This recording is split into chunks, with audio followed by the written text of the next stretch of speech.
أعوذ بالله من الشيطان الرجيم. بسم الله الرحمن الرحيم. إن الذين يخشون ربهم بالغيب لهم مغفرة وأجر كبير. وأسروا قولكم واجهروا به إنه عليم بذات الصدور. ألا يعلم من خلق وهو اللطيف الخبير. كنتم خير أمة أخرجت للناس تأمرون بالمعروف وتنهون عن المنكر وتؤمنون بالله. بعض لوگ کہتے ہیں کہ میں اتنا بزی ہوں ارشد بھائی، اتنا بزی ہوں کہ مجھے نماز پڑھنے کے لیے ٹائم نہیں ملتا. تو میں نے کہا کہیں ایسا تو نہیں ہے کہ نماز نہیں پڑھنے کی وجہ سے اللہ نے آپ کو بزی کا عذاب دے دیا تاکہ آپ ہمیشہ بزی رہیں؟ یہ ایک عذاب ہے، بزی رہنا بھی بہت ایک بڑا عذاب ہے. آپ اتنے بزی رہتے ہیں، آپ اپنے بچوں پر توجہ نہیں دیتے. آپ اتنے بزی ہیں، اپنے پیدا کرنے والے کے لیے ٹائم نہیں دیتے. آپ اتنے بزی ہیں رزق کی تلاش میں کہ رزاق کی آپ کو فکر نہیں ہے. آپ اتنے بزی ہیں، نہ حقوق اللہ کا خیال ہے نہ حقوق العباد کا خیال ہے. یہ بزی آپ کے لیے اچھی چیز نہیں، یہ بزی آپ کے لیے عذاب ہے، عذاب. ان الحمد للہ نحمده ونستعینه ونستغفره ونعوذ بالله من شرور أنفسنا ومن سيئات أعمالنا.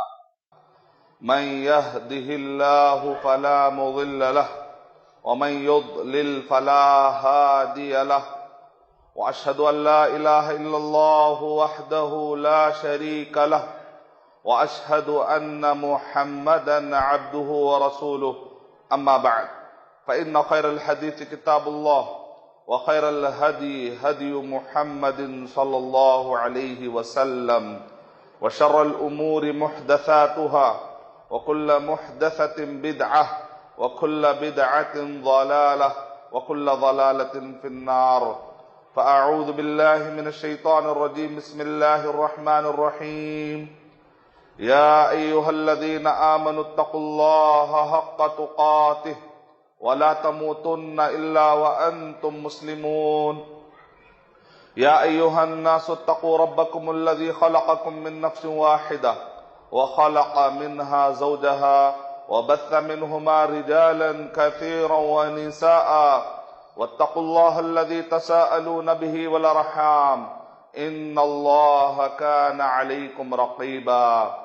يا أيها الذين آمنوا اتقوا الله وقولوا قولا سديدا يصلح لكم أعمالكم ويغفر لكم ذنوبكم ومن يطع الله ورسوله فقد فاز فوزا عظيما. بسم الله الرحمن الرحيم. من عمل صالحا من ذكر أو أنثى وهو مؤمن فلنحيينه حياة طيبة ولنجزينهم أجرهم بأحسن ما كانوا يعملون. رب اشرح لي صدري ويسر لي أمري واحلل عقدة من لساني يفقهوا قولي. میں سب سے پہلے اللہ سبحانہ و تعالیٰ کا شکر بجا لاتا ہوں. بے پایا درود و سلامتی ہو محمد مصطفیٰ صلی اللہ علیہ وسلم پر. میں دعا کرتے ہوئے اپنے اس خطبہ جمعہ کا آغاز کرنا چاہتا ہوں. میں دعا کرتا ہوں اللہ سبحانہ و تعالیٰ سے کہ اللہ سبحانہ و تعالیٰ یہ بارش کو ہمارے لیے باران رحمت بنا دے، یہ بارش کو ہمارے لیے باران زحمت نہ بنائے. یہ بارش کے لیے ہم اللہ تعالیٰ سے دعا کرتے ہیں اللہم صیبا نافعا، اللہم صیبا نافعا، اللہم صیبا نافعا، کہ اللہ تعالیٰ تو اسے مفید بارش بنا دے. میں دعا کرتا ہوں اس مسجد کے ذمہ داران، اس مسجد کے کمیٹی کے سارے مسئولین اور اس مسجد میں نماز پڑھنے کے لیے آئے ہوئے سارے ہی بزرگ، نوجوان، معزز خواتین، سب کے حق میں دعا کرتا ہوں، اپنے لیے بھی، کہ میں اللہ سبحانہ و تعالیٰ سے کہ جو دور دراز سے ہم آئے ہیں، تکلیفیں برداشت کر کے آئے ہیں، اللہ سبحانہ و تعالیٰ ہماری محنتوں کو قبول فرما لے، اور اطراف و اکناف کے ہر گھر میں اللہ سبحانہ و تعالیٰ ہمیں توحید کا پیغام پہنچانے والا بنا دے۔ جس ٹاپک پر میں آپ کے سامنے خطبہ جمعہ پیش کرنے جا رہا ہوں، عنوان ہے سنت و نوافل کے اہتمام سے زندگی میں آسانیاں۔ سب سے پہلے اس ٹاپک کو سمجھنے کی ہم کوشش کرتے ہیں، تو اس کے بعد پھر میں آپ کے سامنے انشاءاللہ موضوع پر تفصیل سے آؤں گا میں انشاءاللہ۔ سنت و نوافل کے اہتمام سے، اہتمام کرنا ہے سنت و نوافل، کیونکہ ہمارے ذہن میں یہ بات ہے کہ میں فرائض پڑھ رہا ہوں، فرض ادا کر رہا ہوں، فرض تو میں پابندی سے ادا کر رہا ہوں، اگر میں سنت نہیں پڑھتا ہوں تو کیا مجھے گناہ ملے گا؟ اگر میں نفل نہیں پڑھتا ہوں تو کیا گناہ ملے گا مجھے؟ چونکہ مجھے گناہ نہیں ملتا، لہذا میں اگر اس کا اہتمام نہیں کرتا تو اس میں نقصان کیا ہے؟ تو یہ ایک فلسفی یا ایک تھاٹ یا ایک خیال جو ہمارے بہت سارے فائدوں کو تباہ کر رہا ہے، یہ ہمارے خیالات ہم کو خود تباہ کر رہے ہیں، ہمیں نقصان پہنچا رہے ہیں۔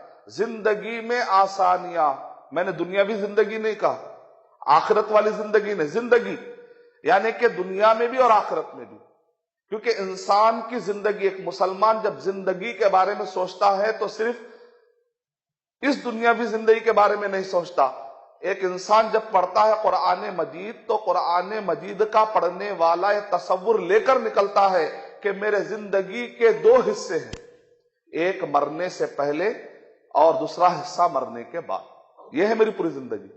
دنیا کے سارے مذاہب کے لوگ جب آپ ان سے پوچھتے ہیں زندگی کیا ہے تو وہ کہتے ہیں کہ کھانا پینا عیش کرنا اور ختم، لیکن ایک مسلمان جو قرآن مجید غور سے پڑھا ہو، ترجمے کے ساتھ پڑھا ہو، سمجھ کر پڑھا ہو، وہ یہ کانسیپٹ لے کر قرآن مجید کے باہر نکلتا ہے، میرے زندگی کے دو حصے ہیں، میرے زندگی کے کتاب کے دو ورق ہیں، ایک ورق میرے موت سے پہلے کا ہے، ایک ورق میرے موت کے بعد کا ہے۔ تو زندگی میں آسانیاں، تو سنت و نوافل کو معمولی سمجھ کر اگر کوئی آدمی سنتیں نہیں پڑھتا، سنتوں کا اہتمام نہیں کرتا، نفل کا اہتمام نہیں کرتا، تو اس کو دونوں زندگیوں میں جو آسانی ملنے والی تھی وہ آسانیاں نہیں ملیں گی۔ کتنا بڑا نقصان ہے۔ لوگ بڑی آسانی کے ساتھ سنتیں چھوڑتے ہیں، بڑی آسانی کے ساتھ نوافل کو نظر انداز کر دیتے ہیں۔ اللہ تعالیٰ نے کتنی خوشخبریاں رکھی ہیں، ایک ایک عمل کے پیچھے اللہ سبحانہ و تعالیٰ نے خوشخبریاں رکھی ہیں۔ اگر آپ پڑھتے ہیں سورہ نحل، سورہ نمبر 16 آیت نمبر 96 میں اللہ سبحانہ و تعالیٰ کہہ رہے ہیں من عمل صالحا من ذکر او انثى وهو مؤمن، اگر ایمان والا چاہے مرد ہو چاہے عورت ہو، اگر کچھ بھی نیک کام کرے گا، یہ فرض یہ نفل یہ ہم نے سمجھنے کے لیے بانٹ لیا ہے، فقہی اعتبار سے سمجھنے اور سمجھانے کے لیے بانٹ لیا ہے، لیکن قرآن مجید کے اندر عمل صالح، آپ واجب بھی کرتے ہیں تو عمل صالح ہے، اگر آپ فرض کرتے ہیں وہ بھی عمل صالح ہے، اگر آپ نفل پڑھتے ہیں وہ بھی عمل صالح ہے۔ تو اللہ تعالیٰ قرآن مجید میں ارشاد فرما رہے ہیں کہ جو کوئی بھی نیک عمل کرے گا، عمل صالح کرے گا، چاہے وہ مرد ہو چاہے وہ عورت ہو، ایمان کی حالت میں، عقیدہ صحیح ہونا ضروری ہے، عقیدہ صحیح نہیں ہے تو سب بیکار ہو جائے گا۔ عقیدہ صحیح رکھتے ہوئے اگر کوئی آدمی کرے گا، ایمان کی حالت میں کرے گا، فَلَنُحْيِيَنَّهُ حَيَاةً طَيِّبَةً، تو اللہ سبحانہ و تعالیٰ کہہ رہے کہ ہم اسے خوش و خرم زندگی عطا کریں گے۔ علماء کرام نے کہا کہ جب آدمی نیک اعمال کرتا ہے تو نہ صرف اس کو آخرت میں فائدہ ملنے والا ہے بلکہ دنیا میں بھی اس کو فائدے ملتے ہیں۔ فَآتَاهُمُ اللَّهُ ثَوَابَ الدُّنْيَا وَحُسْنَ ثَوَابِ الْآخِرَةِ، اللہ تعالیٰ کہہ رہے ہیں کہ جو نیک لوگ ہوتے ہیں نا، ہم ان کو دنیا میں بھی اچھا بدلہ دیتے، آخرت میں تو عمدہ سے عمدہ بدلہ ہے ہی ہے۔ سورہ بقرہ سورہ نمبر 2 آیت نمبر 201 اور 202 پڑھی آپ۔ وَمِنَ النَّاسِ مَن يَقُولُ رَبَّنَا آتِنَا فِي الدُّنْيَا وَمَا لَهُ فِي الْآخِرَةِ مِنْ خَلَاقٍ، اگر کوئی آدمی سے یہ کہتا ہے کہ مجھے دنیا چاہیے دنیا چاہیے، تو اس آدمی کو آخرت میں کچھ ملنے والا نہیں۔ وَمِنْهُمْ مَنْ يَقُولُ رَبَّنَا آتِنَا فِي الدُّنْيَا حَسَنَةً وَفِي الْآخِرَةِ حَسَنَةً وَقِنَا عَذَابَ النَّارِ۔ سب سے بہترین لوگ تو وہ ہیں جو کہتے کہ اللہ تو ہمیں دنیا میں بھی اچھائی دے، آخرت میں بھی اچھائی دے۔ اولئک لہم نصیب مما کسبوا واللہ سریع الحساب۔ یہ لوگوں کے لیے بہترین نصیب اللہ تعالیٰ نے ان کے کیے کا، محنتوں کے بدلے میں اللہ تعالیٰ نے لکھ رکھا ہے، اور اللہ سبحانہ و تعالیٰ بہت جلد حساب و کتاب لینے والے۔ اس آیت پڑھنے سے پتا چلتا ہے کہ اللہ سبحانہ و تعالیٰ نیک کام کے بدلے میں، ان آیتوں سے پتا چلتا ہے کہ نیک کام جتنا آپ کرتے جائیں گے، دنیا اور آخرت کے آسانیاں آپ کے زندگی میں اللہ سبحانہ و تعالیٰ لکھتے چلے جائیں گے۔ صحیح ابن ماجہ حدیث نمبر 3331، نبی اکرم صلی اللہ علیہ وسلم نے ارشاد فرمایا تفرغ لعبادتی۔ یہ ان لوگوں کے لیے ہے، یہ حدیث ان لوگوں کے لیے ہے خاص طور سے جو کہتے ہیں کہ میں بہت بزی ہوں، مجھے نماز کے لیے ٹائم نہیں ہے۔ سنت تو سنت، نفل تو نفل، کئی لوگ تو فرض کو بھی نظر انداز کر دیتے ہیں، فرائض کو بھی نظر انداز کر دیتے ہیں۔ ان کے لیے یہ حدیث شریف آئی اوپنر ہے، ہارٹ ٹچنگ ہے، دل کو چھو لینے والی، آنکھوں کو کھول دینے والی، بند دماغوں کو کھول دینے والی، کہ نبی اکرم صلی اللہ علیہ وسلم ارشاد فرما رہے ہیں تفرغ لعبادتی، تم میری عبادت کے لیے ٹائم نکالا کرو۔ بعض لوگ کہتے ہیں کہ میں اتنا بزی ہوں ارشد بھائی، اتنا بزی ہوں کہ مجھے نماز پڑھنے کے لیے ٹائم نہیں ملتا۔ تو میں نے کہا کہیں ایسا تو نہیں ہے کہ نماز نہیں پڑھنے کی وجہ سے اللہ نے آپ کو بزی کا عذاب دے دیا تاکہ آپ ہمیشہ بزی رہیں؟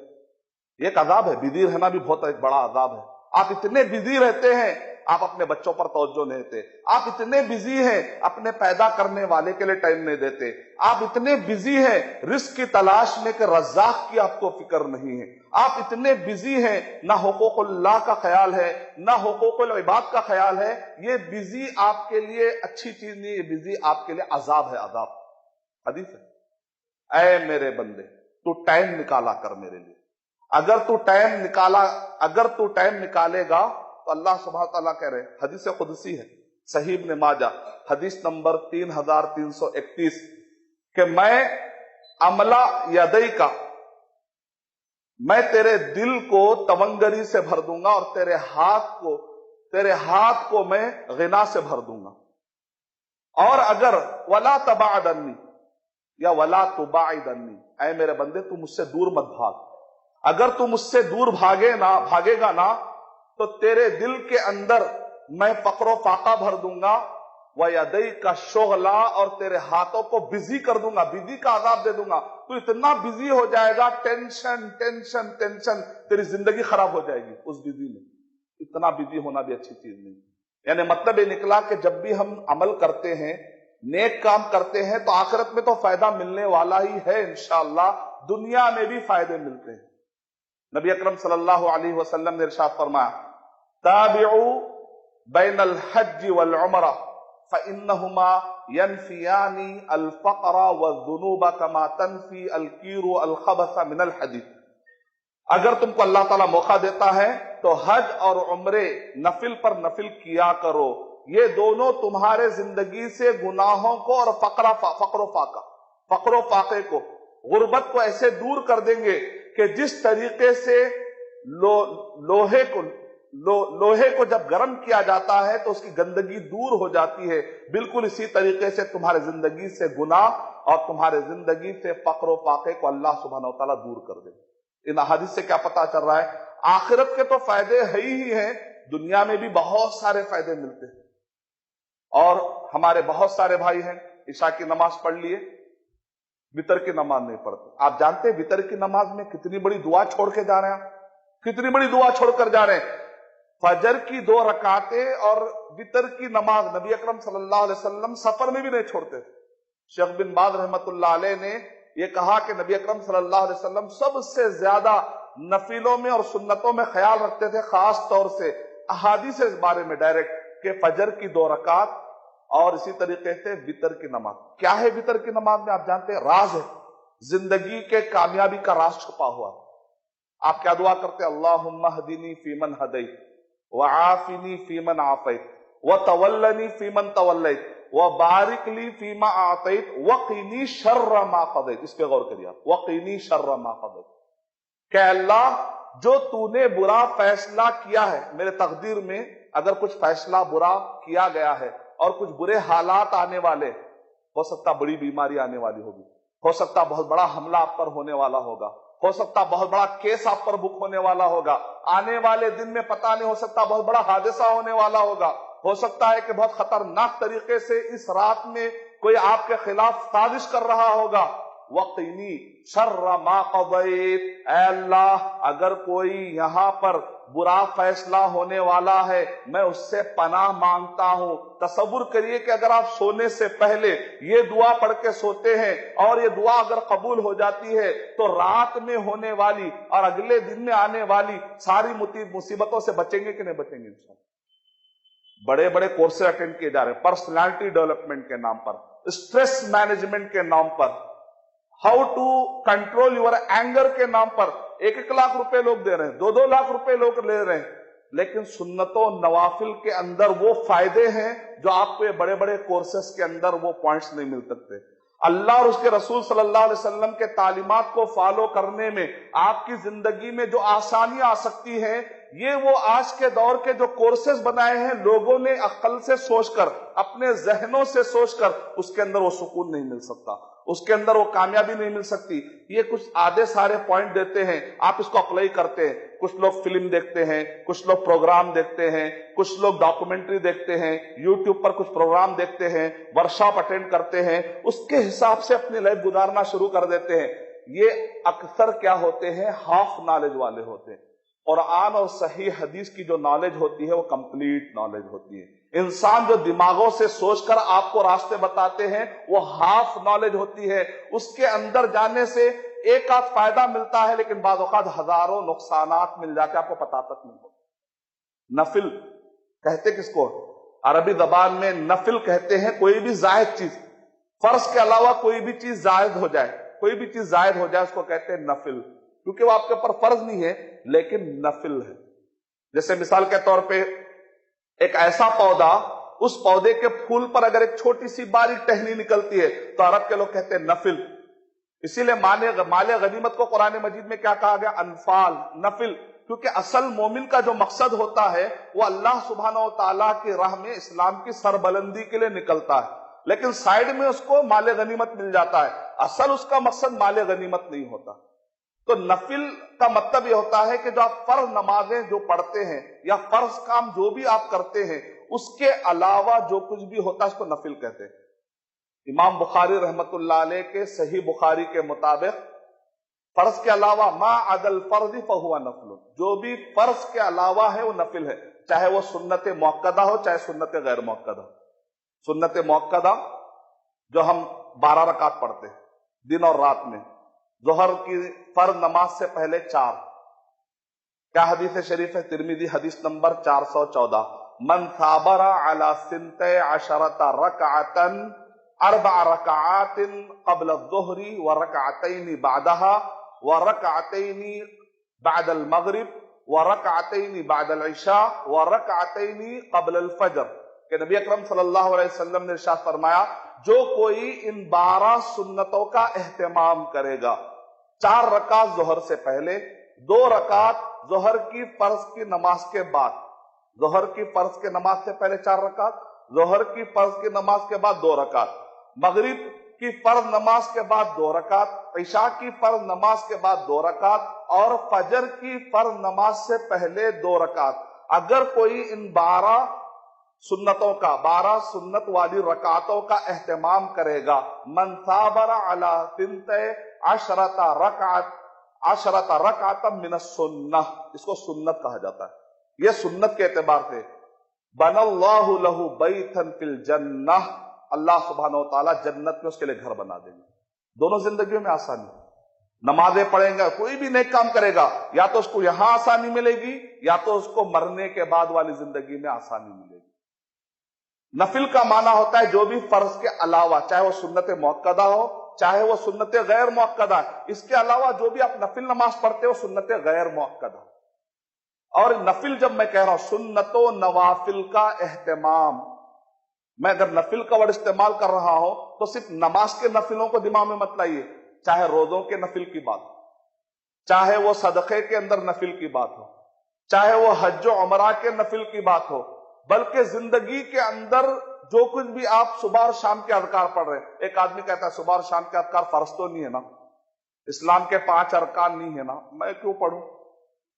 لیکن اگر ایک آدمی صبح اور شام کے اذکار کا اہتمام کرتا ہے، لا الہ الا اللہ وحدہ لا شریک لہ لہ الملک ولہ الحمد وہو علی کل شیء قدیر، اور ایک روایت میں یحیی ویمیت وہو علی کل شیء قدیر، کہ ایک مرتبہ شیخ عبدالسلام بالی کہیں جا رہے تھے تو ایک کو جن پوزیس ہو گیا تھا، جن ستا رہا تھا، تو شیخ عبدالسلام بالی شیخ بن باز رحمت اللہ علیہ کے جگیز شاگرد ہیں، شیخ بن باز رحمت اللہ علیہ نے کہا کہ رقیہ شرعیہ پر یہ سب سے بیسٹ کتاب ہے، تو اس شیخ عبدالسلام بالی نے اس جن سے کہا کہ تو چھوٹے بچے کو کیوں ستا رہا ہے، دم ہے تو تو میرے پاس آ۔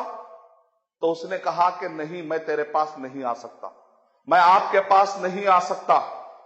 تو شیخ عبدالسلام بالی پوچھتے ہیں کہ تم میرے پاس کیوں نہیں آ سکتے؟ کہا کہ تم نے صبح اور شام کے جو اذکار ہیں نا وہ تم پڑھ رہے ہو، میں تمہارے اطراف آگ دیکھ رہا ہوں، آگ۔ یعنی مطلب یہ کہ دنیاوی اعتبار سے بھی فائدے ملتے ہیں، دنیاوی اعتبار سے بھی فائدے ملتے ہیں دنیا میں صبح اور شام کے اذکار۔ ایک آدمی اگر یہ فلسفی بنا کے جینا شروع کر دے کہ مجھے کیا لینا دینا، میں تو فرض پورے پڑھ رہا ہوں، ٹھیک ہے، وتر کے نمازوں کا جو فائدہ ملنا آپ کو نہیں ملے گا، اور سنتیں پڑھنے کا جو فائدہ ملنا آپ کو نہیں ملے گا۔ اب قیامت کے دن اگر کوئی یہ فائدے اٹھا رہا ہو تو پھر ملامت نہیں کرنا قیامت کے دن کہ بھئی فلاں آدمی کو اتنے درجات کیوں، فلاں آدمی کو اتنے درجات کیوں، مجھے اتنے درجات کیوں نہیں۔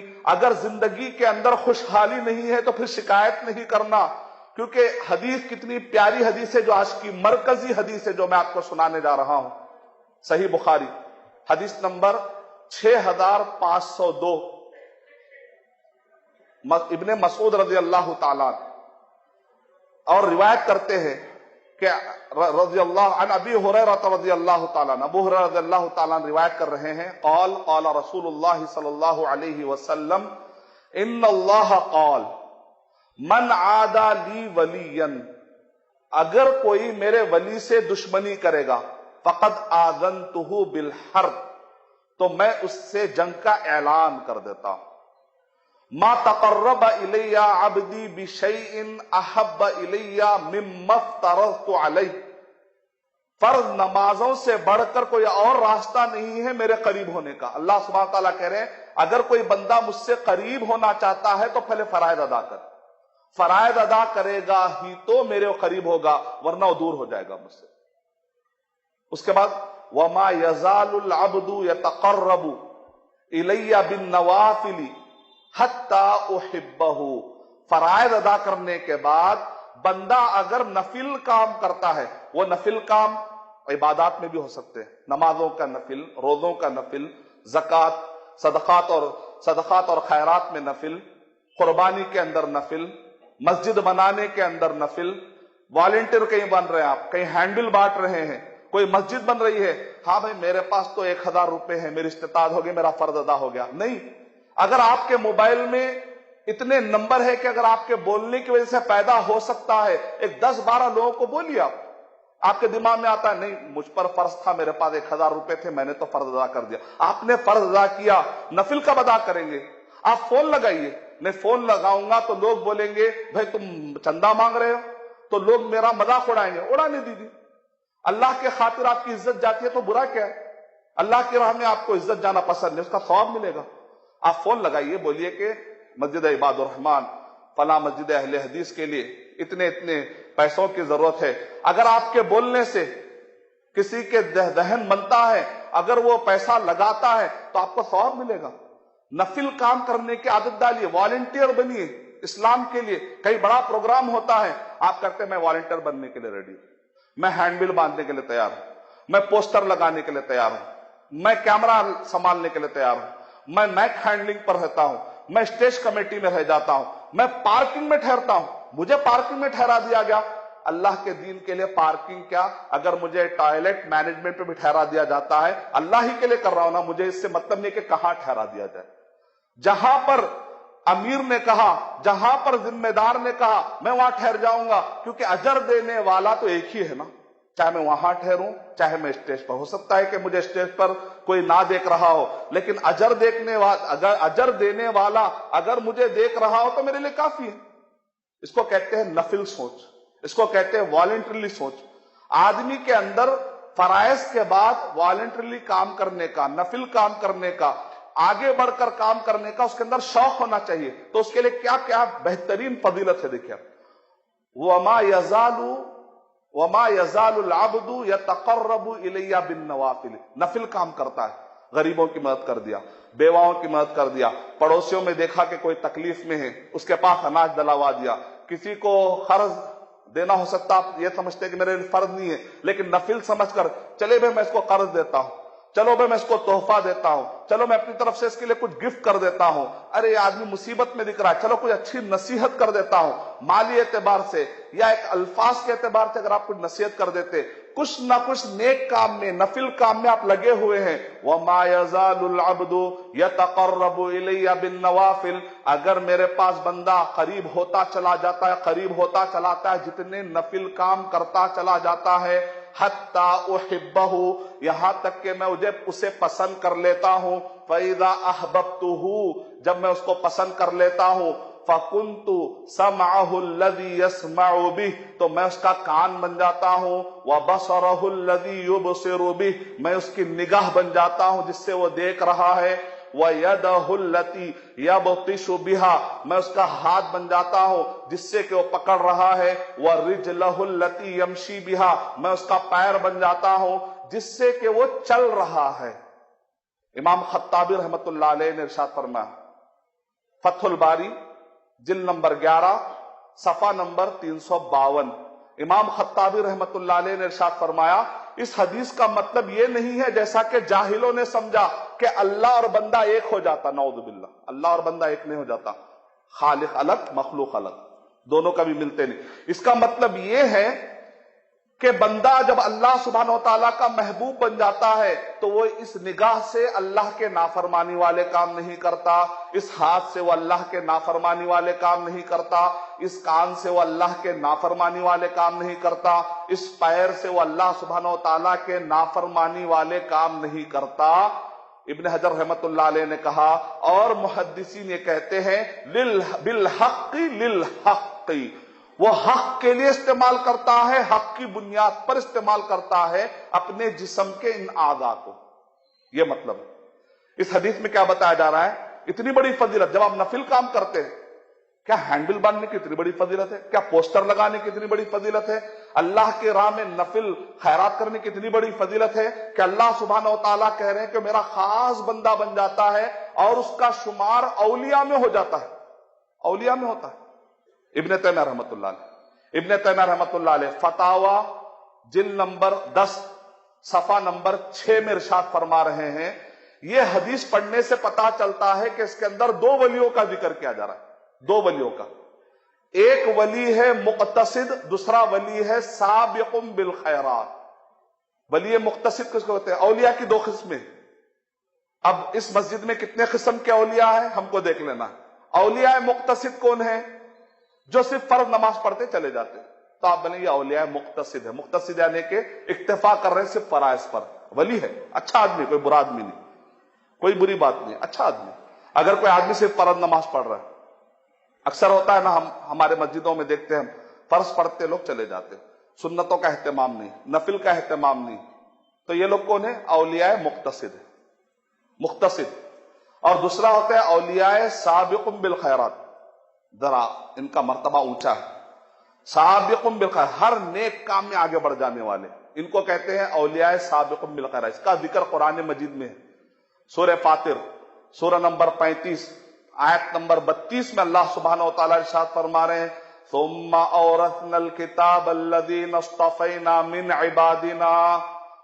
اللہ تعالیٰ قرآن مجید میں پیشن گوئی ہو رہی. ابن عباس رضی اللہ تعالیٰ عنہ اس آیت کی تفسیر میں کہہ رہے ہیں یہ امت محمدیہ کے بارے میں بات ہو رہی، بنی اسرائیل کے بارے میں نہیں، گزشتہ نبیوں کی امت کے بارے میں بات نہیں ہو رہی. یہاں پر خاص طور سے امت محمدیہ کے بارے میں بات ہو رہی. کیا بات ہو رہی ہے؟ پیشن گوئی دی جا رہی ہے کہ مسلمانوں میں 3 قسم کے گروہ ہوں گے.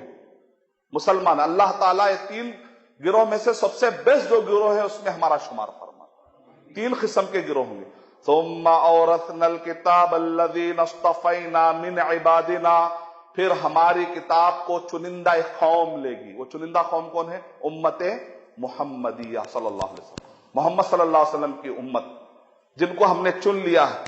من عبادنا، ہمارے پورے بندوں میں سب سے چنندہ قوم ایک آنے والی، وہ کون ہے؟ محمد صلی اللہ علیہ وسلم کی امت. لیکن اس کے اندر 3 گروہ ہوں گے. پیشن گوئی، قرآن مجید میں پیشن گوئی ہو رہی. فَمِنْهُمْ ظَالِمٌ لِنَفْسِهِ، کچھ لوگ ایسے ہوں گے کلمہ پڑھنے کے باوجود بھی گناہ، اللہ کی نافرمانی، اللہ کی نافرمانی، اللہ کی نافرمانی. کلمہ ہے، نماز پڑھ رہا ہے، لیکن اللہ کی نافرمانی، شرک میں ہے، بدعت میں ہے، کبیرہ گناہ میں ہے، زنا، غیبت، چغل خوری اور چوری، ڈاکہ زنی، سازش، ستانا، ہڑپ کر لینا، زمینیں کھا لینا، جو بھی بڑے بڑے کبیرہ گناہ، 70 کبیرہ گناہ جو امام ذہبی رحمۃ اللہ علیہ نے اپنی کتاب میں ارشاد فرمایا، کتاب پڑھ لیجیے. فَمِنْهُمْ ظَالِمٌ لِنَفْسِهِ، امت مسلمہ میں ایک گروہ وہ ہوگا جو ظلم کا شکار ہو جائے. ظلم کرے گا وہ شرک کی شکل میں، بدعت کی شکل میں، یا حرام گناہوں کی شکل میں، بڑے بڑے کبیرہ گناہوں کی شکل میں. اللہ حفاظت فرمائے. دوسرا گروہ وہ ہے فَمِنْهُمْ ظَالِمٌ لِنَفْسِهِ وَمِنْهُمْ مُقْتَصِدٌ، ایسے لوگ ہوں گے جو فرائض کی پابندی کریں گے، نفل کی نہیں، اور گناہ بھی نہیں کریں گے. گناہ سے دور، کبیرہ گناہوں سے دور، بڑے بڑے گناہوں سے بچ جائیں گے.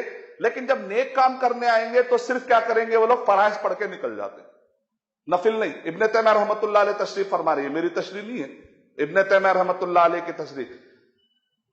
وَمِنْهُمْ سَابِقٌ بِالْخَيْرَاتِ بِإِذْنِ اللَّهِ، تیسرا گروہ وہ ہوگا جو فرض کے ساتھ ساتھ نفل کام بھی کرے گا.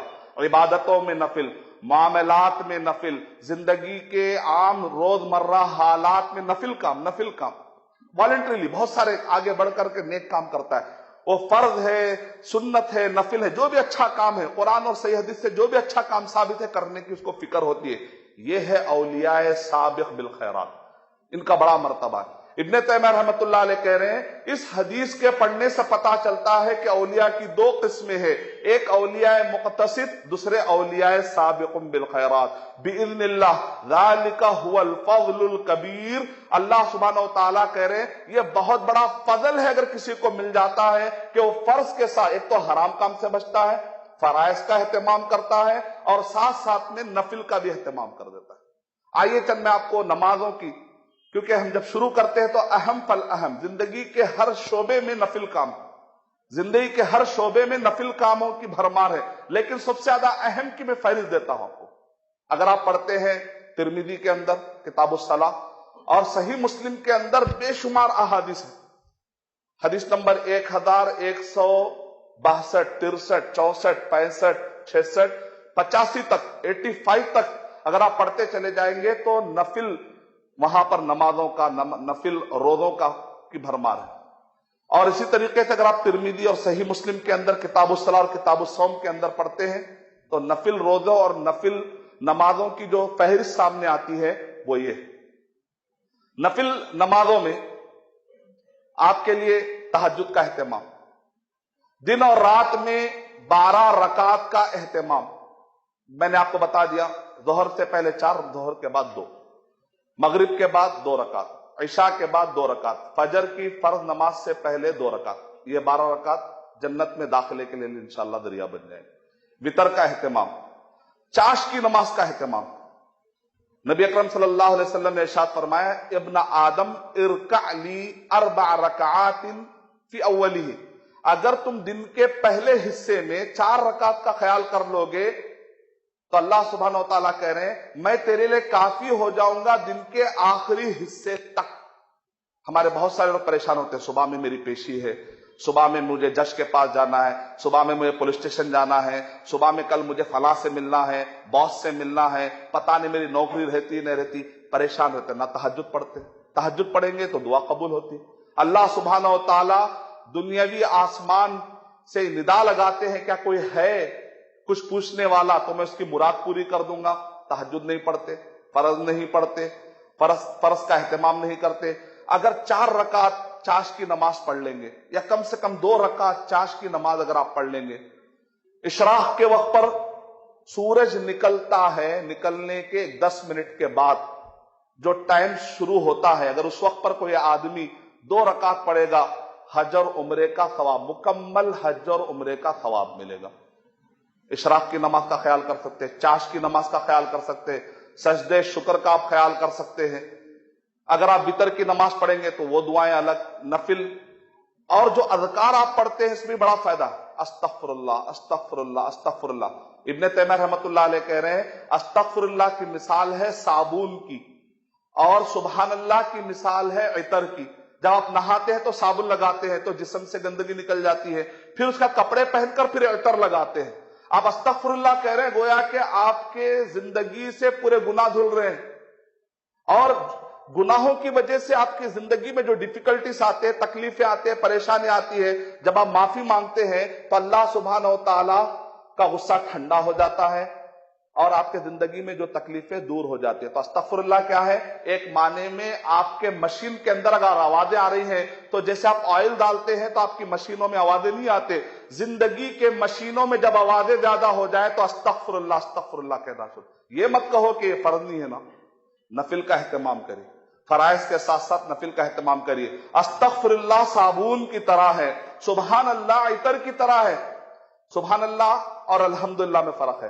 الحمدللہ کہتے ہیں اللہ کے کمال کا ذکر کرنا، میں اللہ کے سارے کمال والی صفتوں کو مانتا ہوں۔ سبحان اللہ کا مطلب ہے میں اللہ کو ہر عیب سے پاک جانتا ہوں۔ عیب سے پاک جاننا بھی ضروری ہے، اللہ کی جو صفتیں ہیں اس کو کامل اور کمال والی جاننا بھی ضروری ہے۔ اللہ اکبر کا مطلب یہ ہے اللہ تو بڑا ہے، میں نے اپنے آپ کو گرانا ہے۔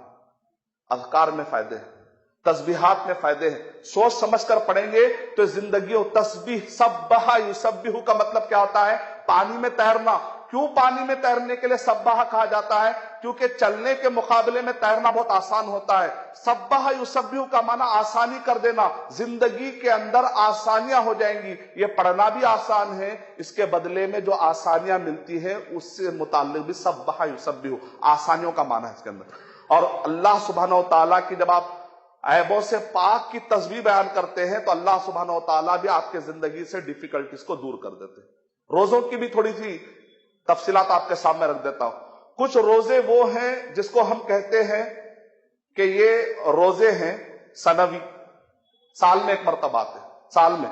کچھ روزے ہوتے ہیں اسبوعی، اسبوعی کا مطلب ہوتا ہے ہفتے میں پیش آنے والے، جیسے پیر اور جمعرات کا روزہ۔ کچھ روزے ہوتے ہیں شہری، یعنی مہینے مہینے کو، 13، 14، 15 قمری کیلنڈر کے اعتبار سے 13، 14، 15۔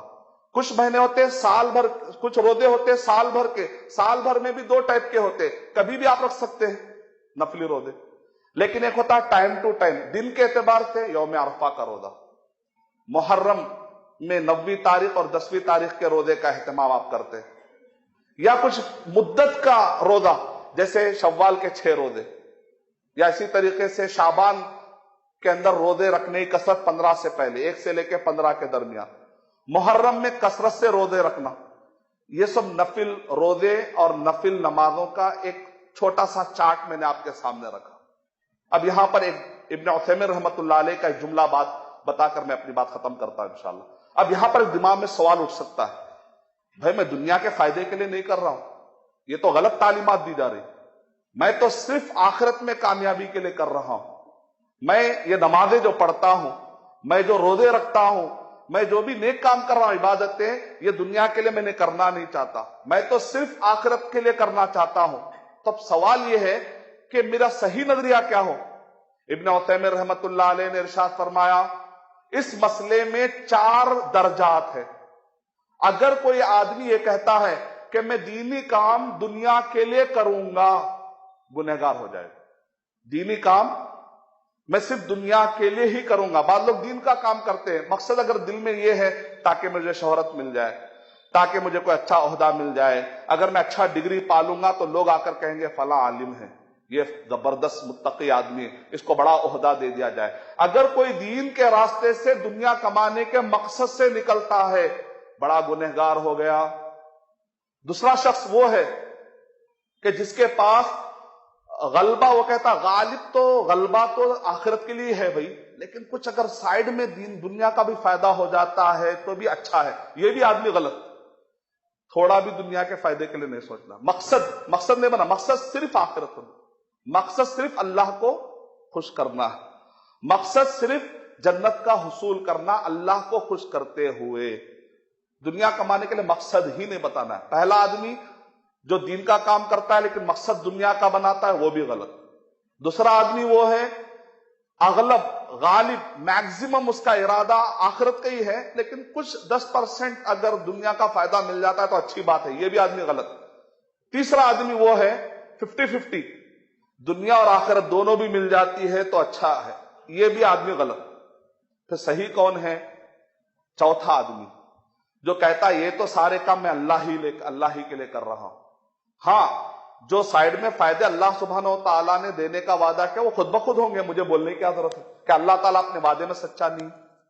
اس کو کہتے ہیں میرا مقصد تو اللہ کو خوش کرنا ہے، سائڈ میں اگر یہ فائدے ملتے ہیں تو میں اللہ تعالیٰ کے اس فضل سے میں اپنے آپ کو بے نیاز بھی نہیں سمجھتا. اللہ فائدے دیتا تو الحمدللہ اچھی بات ہے. اس کے لیے اگر آپ دعا کرتے ہیں کہ اللہ سبحانہ و تعالیٰ میرے دنیا میں پریشانیاں دور کرے، جیسے آپ استخارہ پڑھتے ہیں، نیت کیا ہوتی ہے آپ کی؟ تاکہ اللہ سبحانہ و تعالیٰ میرے فلاں تکلیفوں کو آپ دور کر دیں، اس لیے تو استخارہ پڑھتے ہیں. وَاسْتَعِينُوا بِالصَّبْرِ وَالصَّلَاةِ.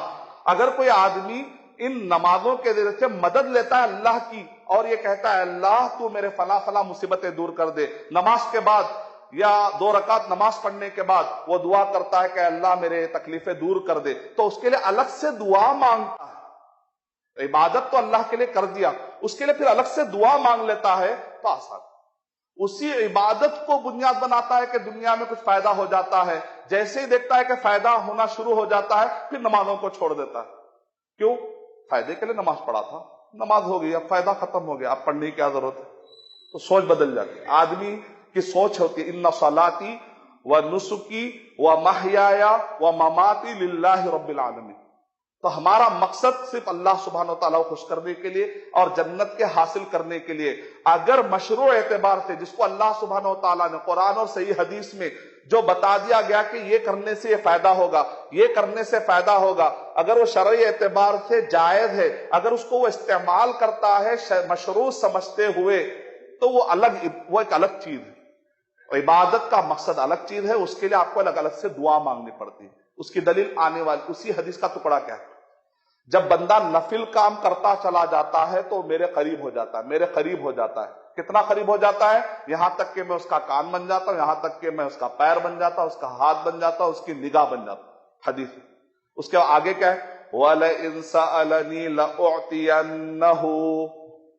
نیک کام کر دیا وہ اللہ کے لیے تھا، اس کے بعد وہ الگ سے دعا مانگتا ہے. 2 رکعت نماز پڑھ لیا، نماز پڑھنے کا اللہ سے دعا مانگتا ہے، اے اللہ میرے مصیبتیں فلاں دور کر. تو یہ دعا سے آپ الگ سے مانگیے، عبادتیں الگ، دونوں کو ملائیے مت. اس کا مقصد کلیئر رکھیے کہ یہ اللہ تعالیٰ کے لیے. اے اللہ وہ تو میں تیرے خوشنودی کے لیے کیا، اے اللہ تو میرے ان مصیبتوں کو بھی دور کر سکتا ہے، دنیا کے مصیبتوں کو بھی دور کرنے والا تو ہی ہے. دعا مانگ. وَلَئِن سَأَلَنِي. اور اگر وہ مجھ سے مانگتا ہے لَأُعْطِيَنَّهُ، تو میں اس کو ضرور دوں گا. فرض کے بعد نفل پڑھنے سے کیا فائدہ ہوتا ہے؟ فرائض کے بعد نفل کام کرنے سے کیا ہوتا ہے؟ اگر آپ دیکھ رہے ہیں کہ آپ کی زندگی میں تکلیفیں بہت ہے، آپ کے قریب کے اندر دیکھیں کہ کیا کیا نفل کام ہے جو آپ کر سکتے ہیں. مسجدیں نہیں بن رہی ہیں، اس کے لیے جا کر آپ کہیں بھائی آپ کے مسجد کے لیے کچھ بھی کام کرنا ہے، بڑھ چڑھ کے اعلان کرنا ہے، میں کرتا ہوں. آپ دیکھیں کہ آپ کے امیڈیٹ جو پرابلم رکے ہوئے تھے، جو مسائل تھے، جو پرابلم ہو رہے تھے، وہ حل ہونا شروع ہو جاتے. کیوں؟ کیونکہ آپ نے فرض کے بعد نفل کام کا اہتمام کیا. جب بھی آپ فرض نماز کے بعد نفل کام کا اہتمام کرتے ہیں، آپ کے زندگی کے تکلیفیں دور ہونا شروع ہو جاتی ہیں. تو اسی پر میں اللہ سبحانہ وتعالیٰ سے دعا کرتا ہوں کہ اللہ سبحانہ وتعالیٰ مجھے اور آپ سب کو فرائض کے ساتھ ساتھ نفل کا اہتمام کرنے والا بنائے. آمین. وآخر دعوانا الحمدللہ رب العالمین.